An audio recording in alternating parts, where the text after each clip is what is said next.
সজলে? হ্যাঁ বলো। তারপরে হ্যাঁ রতন কাকু এসেছিল। তারপরে মা রেগে গিয়েছিল।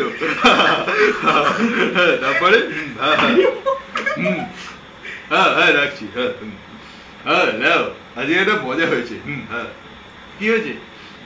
আমার বাড়িতে মাঝে মাঝে বাবা আর 7 কাকা, এই না আমার বাবারা তো 6 ভাই। হ্যাঁ মানে বাবা আর 6 কাকা মিলে পার্টি হয়। হ্যাঁ হ্যাঁ বাবার বন্ধুরা থাকে। আজকে একটা ছিল মাংস আর পরোটা।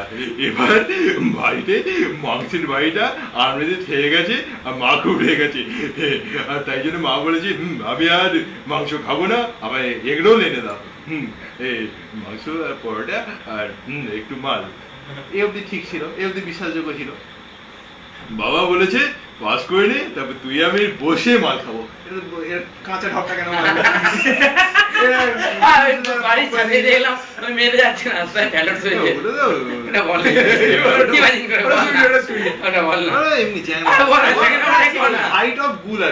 আচ্ছা ঠিক আছে বলো না। কুমিরের দুধ খেয়েছে। হাইট অফ গুড মানে আমি এরকম আমাদের পাড়ায় একটা মেয়ে আছে, তার জানিস তো সকালে মানে ছোটবেলায় না তার ফ্যালট ছিল। তারপরে কুমিরের দুধ খেয়ে তার মানে সেই যে কুমিরটা গুহায় থাকে সেই কুমিরের দুধ খেয়ে সেরে গেছে। পরে আর বইয়ের পাতাগুলো ছিঁড়ে দেয়। ছিল নাকি বিদ্যাসাগর পড়ে বইয়ের পাতা ছিঁড়ে উল্টো পাল্টা কিছু বকতো। তারপরে তো উঠে দুধ খেয়ে ডায়রিয়া হয়েছিল ওদের। দুধ ফুট কোথা থেকে আসছিল না জানিস না, উঠে দুধ খেয়ে হালি শহরের একজনের নাকি ডায়রিয়া হয়েছিল। দুধে যায়নি কি প্যাঙ্গলিনের দুধ ফুটে যায়নি কি ভাগ্য ভালো। কুমির কি করে ধরা বলতো? কুমির গুহাতে ঢুকে থাকে, একটা লোক টেনে ল্যাস ধরে ফেলে। আমার দিকে ফোকাস করে রেখেছে। আচ্ছা এত কিছুর মধ্যে তপনের একটা উৎসর্গ হবে না? আর মনে করতে চাই তপনকে একটা কিছু উৎসর্গ করে দিয়ে। তুমি কি পড়েছো? তুমি বলো। না না তুমি তোমার হাইটটা দাও, তপনের হাইটটা একদম তপনকে উৎসর্গ করে যাও বিএমসি তে কিছু একটা তোমার তরফ থেকে। ও ছাড়বে, ও ভুলে যাওয়াই ভালো হবে। না না হেজু এমবি নিচ্ছে।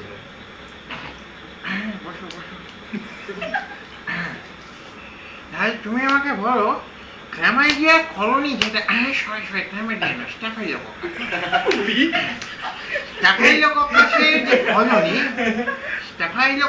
কলোনি তার সঙ্গে নাইজেরিয়ার কলোনি।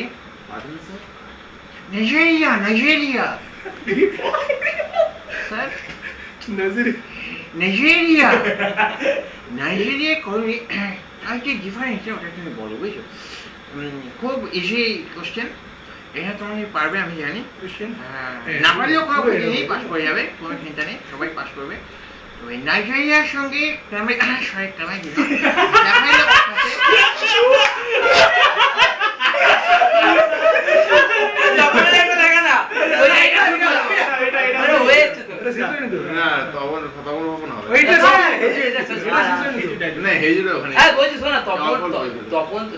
তুই আরেকবার প্রীতম গিয়েছিস।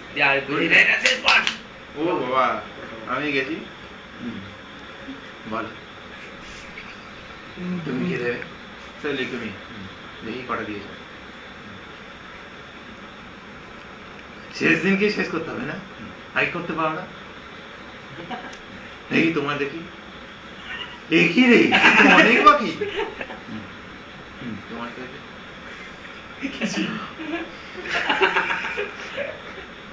আজকে লাস্ট দিন, তুমি আর শুরু করছো? স্যার আমাকে তো কিছু করছিল না, দেবাদা ইউনিয়ন মেম্বার তো দাও তাকে গিয়ে বলে ক্লিয়ার করে দেবে। আমি পারবো না, যাও। তুমি কি বলবে? তুমি বলো। কোশ্চেন করলো হয়ে গেল। দেখি তুই 2-4টে প্রশ্ন করেছি, কিছু বলতে পারিনি। এখন কি করছিলেন? আমি স্যার শুয়েছিলাম। কোথায় শুয়েছিলি? কোন হোস্টেলটার মাথায়? তখন তোদের দেশের হোস্টেল তৈরি হচ্ছিল। না স্যার ওখানে না। কি বই পড়িস? স্যার দেখি বইটা।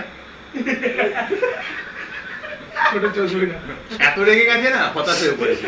আর পানি কি বলতে এরপর একটু বাইরে যাবে, একটু কথা বলবে। তুই কেন পড়াশোনা করিস না বাবা? কি অসুবিধে তোর রুমমেট? আমার রুমমেট স্যার দুজন সিনিয়র, সুব্রজলদা আর পুলকদা।